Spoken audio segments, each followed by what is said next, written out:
There's a new study making the rounds, and it's the biggest one yet to draw a correlation between cannabis use and increased risk of a heart attack and stroke. The study compared people who had never used marijuana, daily cannabis users, as well as more moderate users, and they found that people who had used on the daily had a 25% higher likelihood of heart attacks and a 42% increase in the risk of strokes. Now, past studies have been taken with a grain of salt because many participants in marijuana studies also used tobacco products, which can confuse the results. This time, though, they did the work to try to exclude tobacco use from those results. The group they pulled from was big enough where they could, for the first time really, compare cannabis users who had never used tobacco to people who had never smoked anything. So it's clearer than ever before that THC does have an effect on the cardiovascular system. And guys, this is great. We need more studies like this to emerge from the dark ages of marijuana prohibition and blind ignorance on what is happening to our bodies when we use cannabis in everyday life. Knowledge is power, and we need to know the risk. We don't want a repeat of the 50s when we thought cigarettes were good for us, do we? But there are a few flags here that tell me the headlines might be more about clickbait than health alert. So let's talk about it, huh? Now, first off, this study made an effort to separate tobacco use from cannabis use. We all know tobacco messes with the heart, that's written in stone. But past studies, many of which were pulled and referenced in this study, did not do that. And most of them mentioned that a large majority of the participants who used cannabis also used tobacco products. So the referenced information is skewed towards cigarette smokers.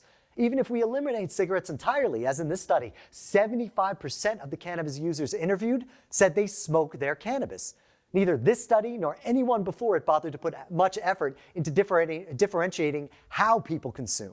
Smoking anything, tobacco or otherwise, is not good for the heart. Dr. Grinspoon, a leading cannabis researcher, said marijuana is not as bad as tobacco smoke, but it has the same type of carcinogens and tar that are in cigarettes. It contains hydrocarbons you would find in burning coal, gas, even garbage. Inhaling any combustion product is particularly bad for your heart and can cause hardened arteries. So all these studies are heavily biased toward people who are particularly smoking their cannabis. Also, keep in mind, we are still in the era of prohibition, guys. Weed is illegal. The further back you go, the more illegal it is. And the people willingly participating in cannabis studies are only the ones okay being open about illegal use. Now, in this study, going back to 2016, only 7% of the people interviewed said they used cannabis at all. Then take away all the other mitigating factors, and you're left with a pretty small pool of pure cannabis users. So it's very unlikely that this represents a genuine cross-section of the cannabis-using population that we see today. But that's not all to say that the science is lying. The science has more to do. That's what I'm trying to say. THC does have an effect on the cardiovascular system. It stimulates the sympathetic nervous system into fight or flight mode, right? It elevates the heart rate, it increases blood pressure, so it does elevate risk. But so does caffeine. The people really at risk are the ones predisposed to a coronary event. The media took a few facts, sensationalized them to get your attention. So it's important to pay attention to the health risks involved and look at the facts head on, rather than just scream fire and run out of the room.